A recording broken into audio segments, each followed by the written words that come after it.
একটি ঘন সবুজ বনে এক ভয়ঙ্কর সিংহ বাস করত। সব প্রাণী তাকে খুব ভয় পেত। সিংহটি ছিল খুব অলস। সে নিজে শিকার না করে প্রতিদিন একটি করে প্রাণী খেয়ে ফেলত। একদিন প্রাণীরা একসাথে সিদ্ধান্ত নিল প্রতিদিন একজন করে নিজেই সিংহের কাছে যাবে।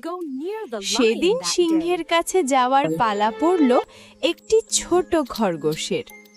খরগোশটি দেরি করে ইচ্ছা করে সিংহের কাছে গেল।